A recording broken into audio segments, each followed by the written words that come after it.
fans, it's Joe from Boro Fan TV, and this is the preview for the upcoming game on Wednesday the 19th of October with a 7:45pm kick-off as the Boro take on Wigan Athletic in the Scarbet Championship at the DW Stadium. Well, Boro fans, we hope to continue our little good run that we had at home going this past weekend, but unfortunately it was not to be as we suffered a 2-1 defeat at the hands of Blackburn Rovers this past Saturday. First half, the opening half hour of the first half was very, very poor by our standards.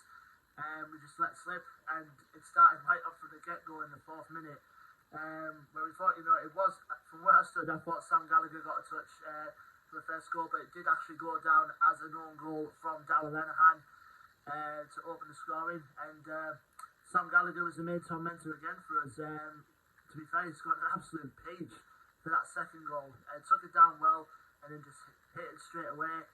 And Stefan had no chance, and that was 2-0 in the first half. But then, fair enough, we got going again at half-time, just before half-time rather, when Duncan Watmore capitalised on the break to make it 2-1 going into half-time.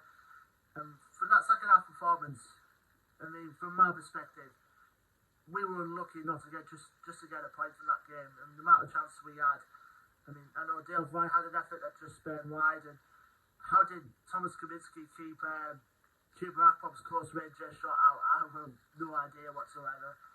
But with some to defeat, we're currently third bottom going into this next round of fixtures, just by a point.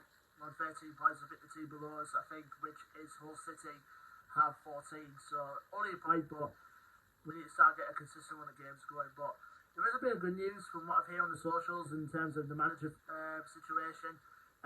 With Michael Carrick now seems to be in advanced talks to take over the Borough job. We just need a bit of clarity. It's a big gamble for us, going with Carrick. I think I said on a previous preview video before, but we just need to get someone in just to stable the team. We could put Leo back down the goalkeeping coach, because I think Carrick, if he does come in, he's going to be most of his staff with him. He's got a couple of bits of staff he has lined up.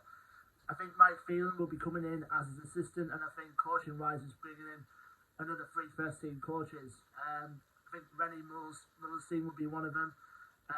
Alex Bruce is another one, and John O'Shea maybe possibly another one.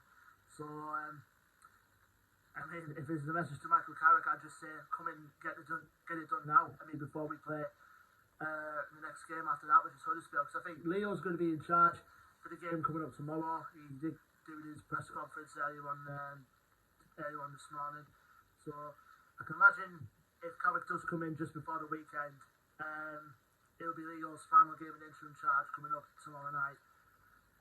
News on the injury front, I did mention we did have a clean bill of health going into the Blackburn game, but as I found out, Matt Clark is still out on the shelf for us at the moment. He's going to be out for the next couple of games due to a back problem. But apart from that, everyone's else still good to go.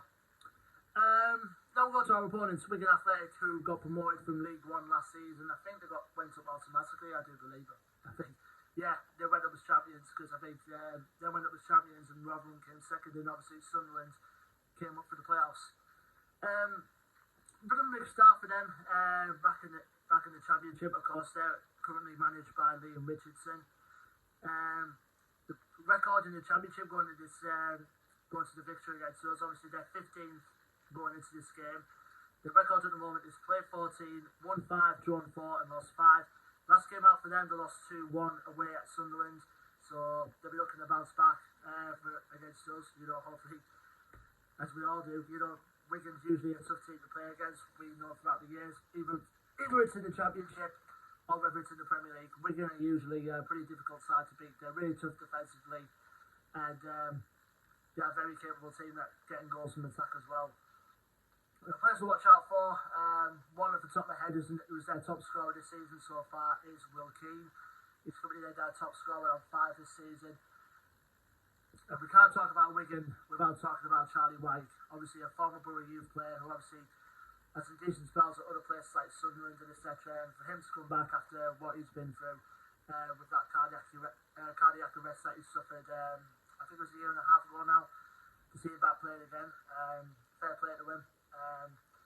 He's obviously grabbed a couple of goals as well since he recovered from that cardiac arrest. Obviously, big ups to Charlie White. Obviously, love to see a local Boro boy doing good these days. Other players to watch out for Wigan. Obviously, we know very well about James McLean and what he's capable of. It's very tricky on the left, and obviously, most Boro fans will obviously get on his back anyway because of his connections with our friends, not so friends over in Wigan side in Sunderland, of course. We've also got another former Sunderland player as well in Max Power as well in the midfield, and we've got Tom Naylor in there as well. They're the key holding midfield players for them. And we've got other defenders in there like Curtis Tills and a few others as well. So, like I say, Liam Richardson has really done a good job, I think, with Wigan over the last couple of years. You know, bringing them up from League One to where they are now. And usually it's, Wigan's a good away day to go to. I mean, I've been there before a couple of years ago when we drew 0-0. Obviously, another thing to mention as well, in terms of Wigan's forwards, they do have Ashley Fletcher in their ranks as well. Obviously, a former Boro player, of course. That was the last time we played Wigan, was back in February of 2020, back when they were still in the Championship. Obviously, they got relegated that season. Back in the DW Stadium, we drew 2-2 back in February of 2020. They went in front, obviously, through a player who later on the following season went on to sign for us in Sam Morsey. Both of our goals came from Lewis Swing. I think one was in the first half and then one in the second. And then a Harold McCurdy own goal gave Wigan a point. So, like I said, Wigan are a tough side to beat. You know, over the last few years, I think most majority Wigan usually get the lucky wins here and there. We won some and covered most of the time in draws. But if this is to beat Lego's last game in interim charge, you know, just give them a send off with a win. And hopefully, you know, when Michael Carrick comes in, hopefully, fingers crossed, by the time we play Huddersfield, we can really just start climbing up the table from there. I mean, I know it's only a point, but we've got to keep going. We've got to keep trying, and just obviously when Carrick comes in, we just go from there. But leave your thoughts and predictions in the comment section below, Boro fans. Don't forget to like, share, and subscribe as always. Our social media links will be in the description below as well. And until then, I've been Joe from Boro Fan TV, and I'll see you on the next preview video, which will be for the game on Saturday, the 22nd of October, as the Boro host Huddersfield Town at the Riverside. Until then, take care, stay safe, and up the Boro.